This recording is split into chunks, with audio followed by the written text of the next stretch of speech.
Somebody needs to take Steve Cohen's phone and throw it into the Hudson. Get this man off Twitter. He's causing more problems than he's solving. You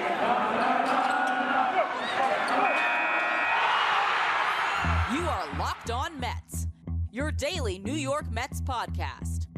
Part of the Locked On Podcast Network, your team every day.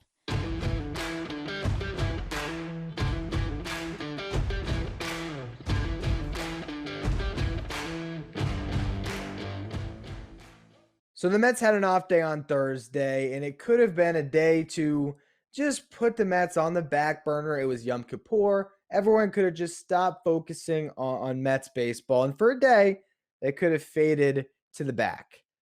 Steve Cohen did not let that happen because let's get the time right, it was about 7 in the morning. He tweets out insightful, in quotes, source in Mike Puma's article in the New York Post today.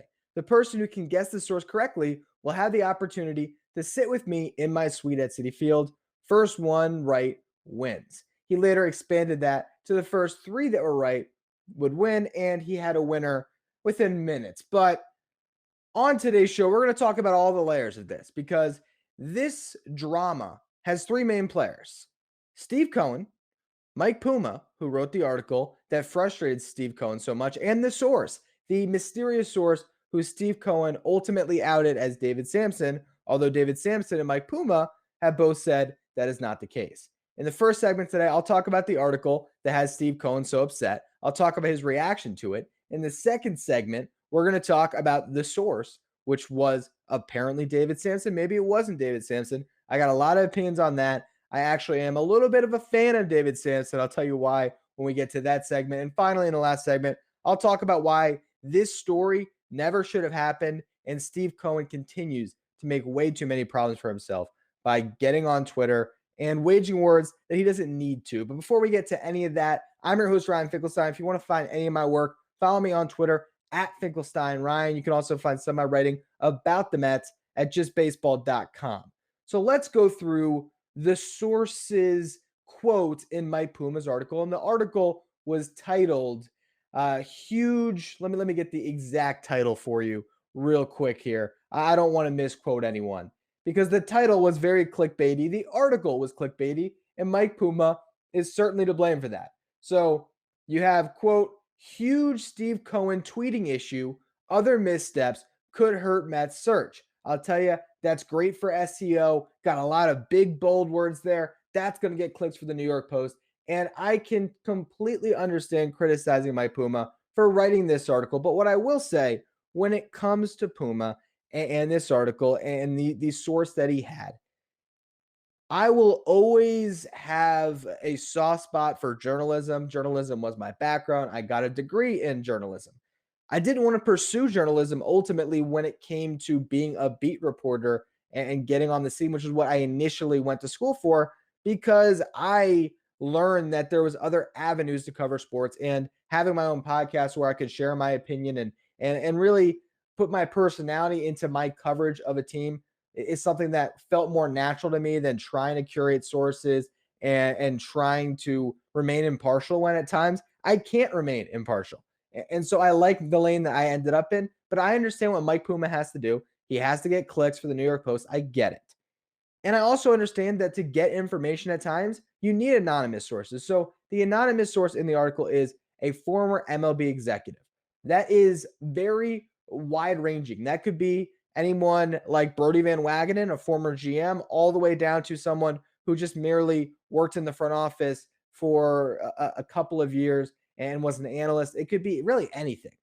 So here are the quotes from that former MLB executive that riled up Cohen so much. The first one, quote, in 1 year, the value of the team has gone backwards significantly. Puma then espouses about how Jacob deGrom's injury concern has certainly changed the value of the franchise when it comes to a prospective GM or president coming in. Also talks about Lindor and how Lindor's contract now seems like a little bit more of an albatross than it was when the Mets signed him to that $341 million deal.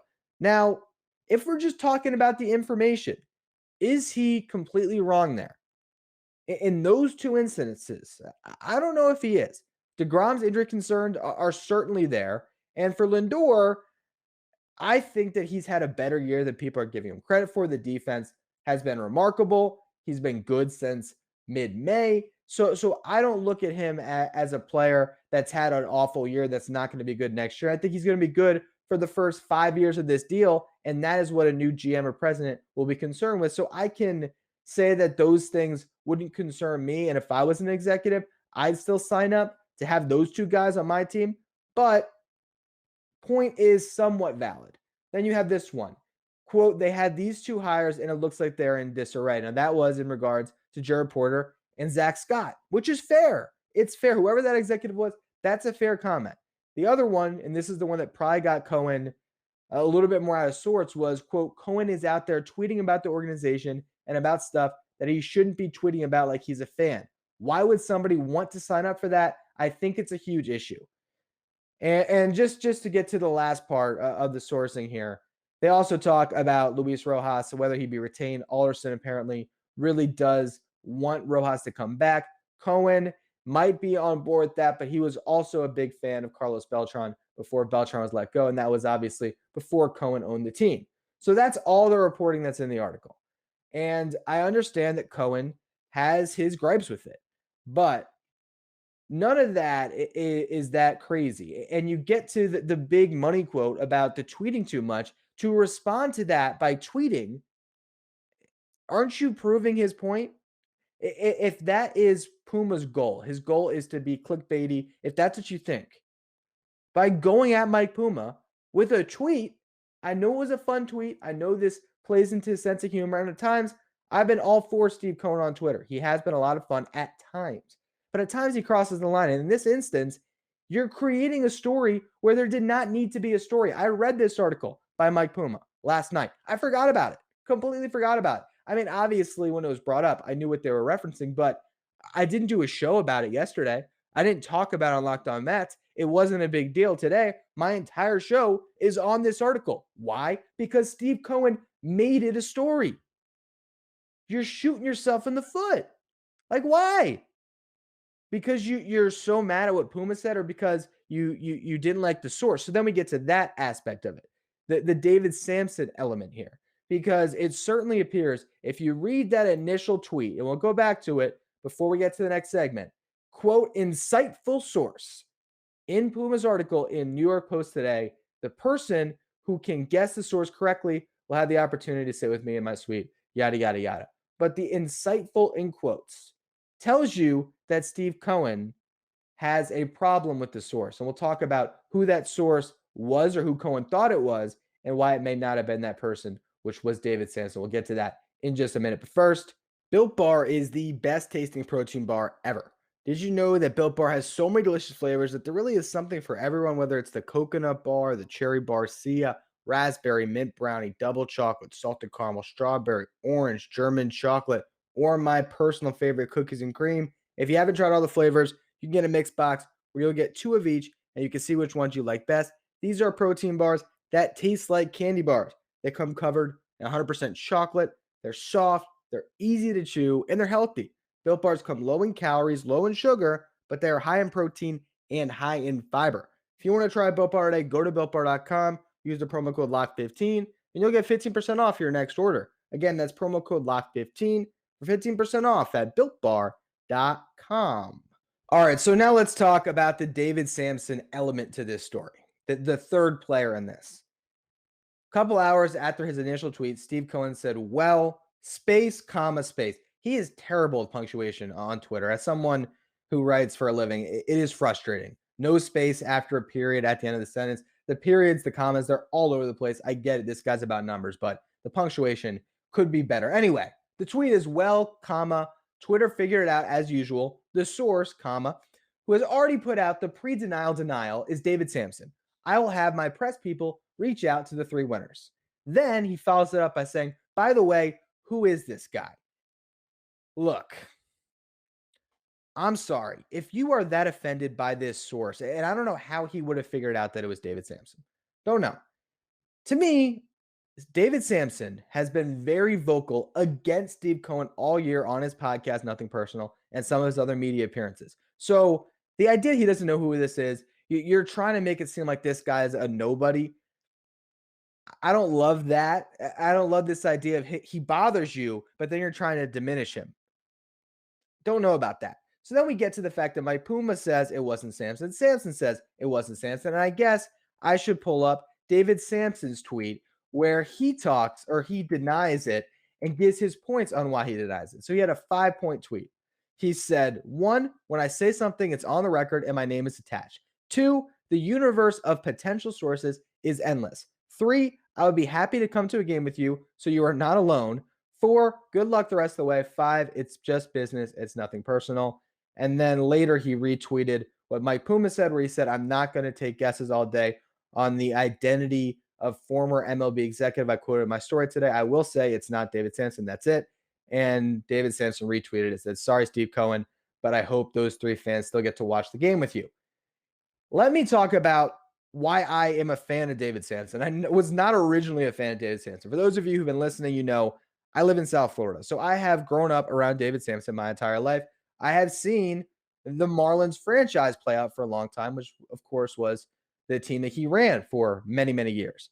And a lot of my friends who are big Marlins fans hate David Sampson because he was their equivalent of a Jeff Wilpon, a guy that was responsible for fire sales, who wasn't great with the media, and the list goes on and on and on. But I'm also a big fan of the Dan Le Batard show with Stugotz. This is a local Miami show that went over to ESPN, got a huge national audience. Now it's the biggest sports podcast in the world.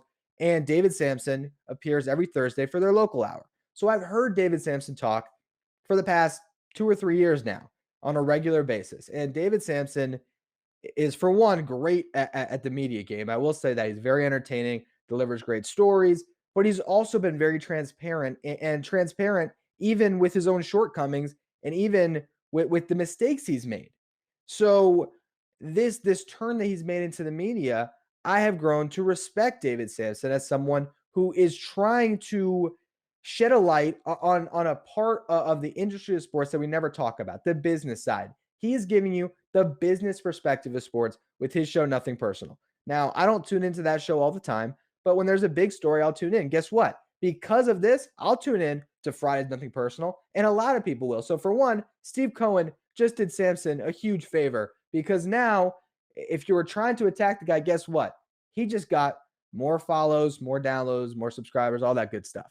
But when it comes to David Sampson and this idea that he was the source, I didn't necessarily believe it from the beginning, only because, as Sampson said, I would own it. And the only way I thought it could have been Sampson as the source is if Mike Puma decided to refrain from naming Sampson because the story sounds better as the anonymous source said X, Y, and Z, as opposed to Sampson, who has a shaky reputation. You know, there's a lot of people who aren't going to believe what David Sampson says. And that's why his Nothing Personal show works, because the people who listen to Sampson can understand when he says it's nothing personal, it's just business. He's describing the business side of things. And if you hate David Sampson, you say nothing personal, this guy's full of it. But from listening to Sampson over the years, and my perspective is probably different than a lot of Mets people who only know Sampson as a former Marlins president and not the weekly guest on the Le Batard show. This is a guy who, if he wanted to call it Steve Cohen, and he has a lot this year, as I mentioned, he's just going to look dead into a camera and say Steve Cohen is an idiot because of X, Y, Z, or he wouldn't even call him an idiot. He'd say Steve Cohen is wrong because of X, Y, and Z, because he never really gets into personal attacks. And he would go through it and just talk about why he is failing in the business side of it from Sampson's perspective. And for me, as a listener of David Sampson at times, he has changed the way I look at sports, because sometimes now I am a little more in tune to thinking about the business side of things as opposed to just thinking about the emotions and even just the analysis of the game. There's a lot of reasons why an organization will make a decision that are about the bottom line as opposed to winning on the field, or even the winning on the field generally will translate to the bottom line, but the bottom line is always in consideration. So that is just my opinion on David Sampson, why I didn't necessarily believe he was the source. And honestly, it really doesn't matter. It doesn't, because again, this is only a story because Steve Cohen made it a story. And that is the issue for me. Again, Look, when it comes to Steve Cohen as an owner, I have been nothing but positive up to this point. This is probably the first time I've criticized Steve Cohen because I was the biggest hater of Jeff Wilpon. Jeff Wilpon, the bane of my existence. I've been thrilled with everything that's happened since because anything is better than what the Mets had previously. But this is getting in your own way. It is. And the one thing that I will say when it comes to Samson in this story and why I could see how that leap was made or that connection was made is because what Samson or what was said in the article. Here I am about to just accuse Samson after defending him. What was said in the article is something that Samson would say. But again, I think he would have owned it. And I also think that it is not at all out of the realm of possibility that multiple people would have that opinion. Because again, go through all the things that were said. One, the franchise isn't as valuable because Lindor and DeGrom aren't as valuable as they were coming into the season. Unequivocally, that is true. You cannot tell me that Jacob DeGrom and Francisco Lindor are as valuable today as they were on opening day. That's just a fact. Now, whether that will impact who you hire as the president, I don't know if I buy that.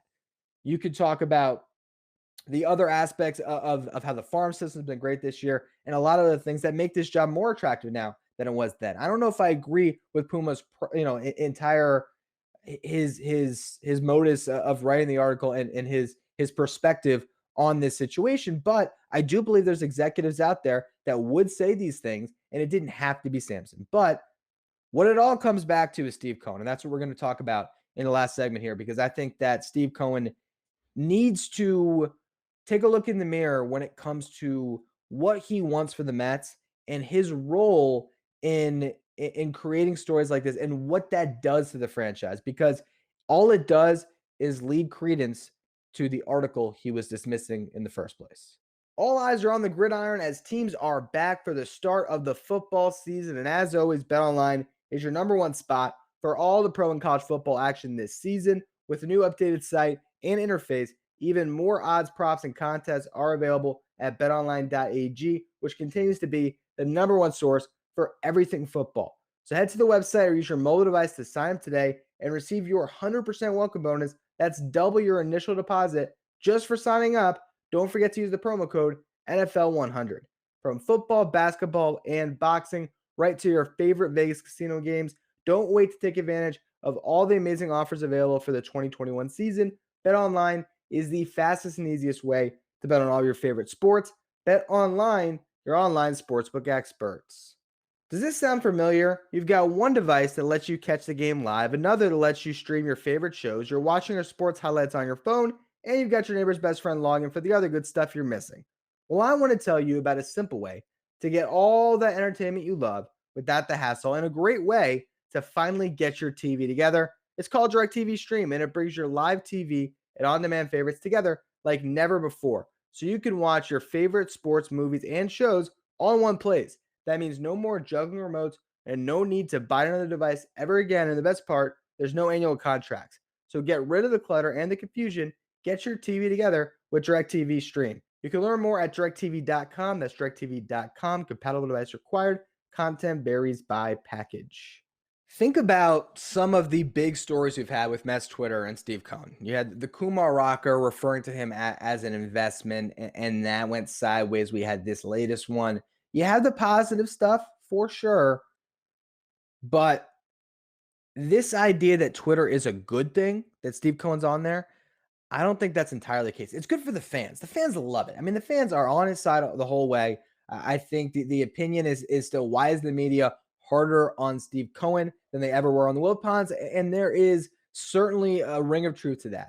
The media should have been a little tougher on the Wilpons over the years, and Cohen has gotten a pretty critical look from a lot of these people, and he's a polarizing dude. He just is.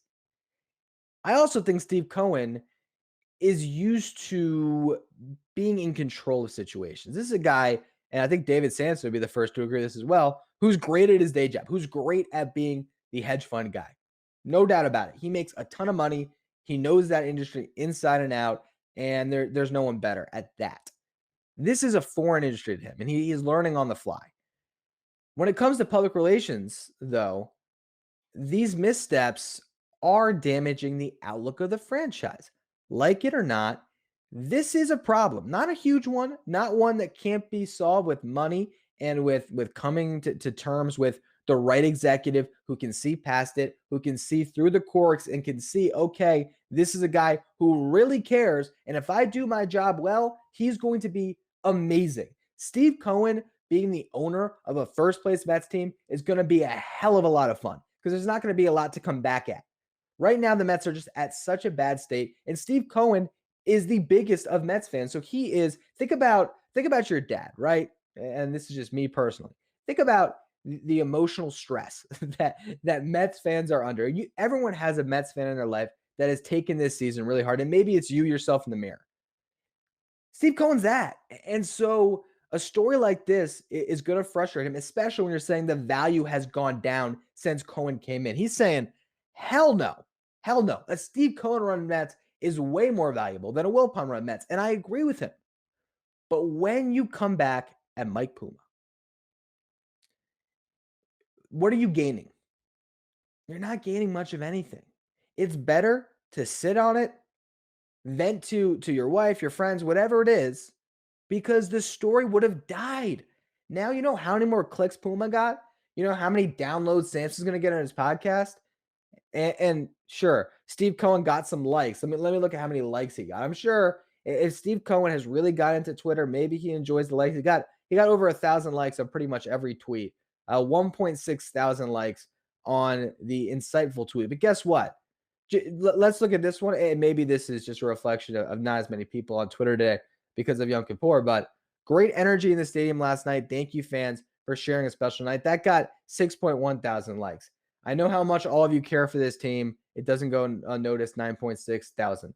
Did I say 6 point? I don't know if I might have said 6.1 million on the last tweet. Regardless, it's all in thousands. But my point is, Steve Cohen can use Twitter as a great tool to connect with Mets fans, but it should not be used as a tool to combat his adversaries because he's going to come out on the losing side of this all the time. I have a rule of thumb for my own use of social media because it's part of my job where if someone bothers me and I feel like I have to respond to someone who says I have a bad take or I don't know what the hell I'm talking about, whatever it is, I have a 2-reply policy. If I can't get my point across to this person in 2 replies, I'm done. And a lot of times I just try to ignore it because I know that you're never going to win an argument on Twitter. Nobody does. So this idea that he keeps doing this, it's just not good for the Mets because if you were a Theo Epstein, and I talked about him on yesterday, so you can listen to whether I think it's a good idea or not to hire him. But if you're Theo and you have a World Series reputation, or that's not words, a Hall of Fame reputation, excuse me, because of all the World Series you've won, you have a Hall of Fame reputation that's sterling. Do you really want to risk coming and taking over the Mets where you could get off to a rough start in the season and your owner could undermine you in an instant with one tweet where he's emotional because the Mets lost and he sends something out? I can't believe that our professional hitters aren't doing better. Look at the slugging percentage. We remember that tweet that people liked, but if you're running the team, you don't want to see that. You just don't. You don't want that to be public. You don't mind Steve Cohen coming into your office and yelling at you. That's part of the business. That's understandable for an owner to be upset with how things are going. At the end of the day, Steve Cohen's the boss, but you certainly don't want that to be for public consumption. And that makes this job less desirable. So at the end of the day, Mike Puma's article is sort of right. I don't like how he went about it. I don't like the story as a whole. I do think it was pretty clickbaity, but Steve Cohen went out and proved him right, unfortunately, because he didn't let it just sit. Because if you let it sit again, the story's dead. It's just that simple. The story would have been dead. But instead, I just spent 20 plus minutes talking about it because he took a little tiny match, a little spark that frustrated him, and he dumped a whole bucket of kerosene on the fire and let it burn. Can't be doing that because it's not a good look. And if you're trying to win over people in the industry, this isn't the way to do it.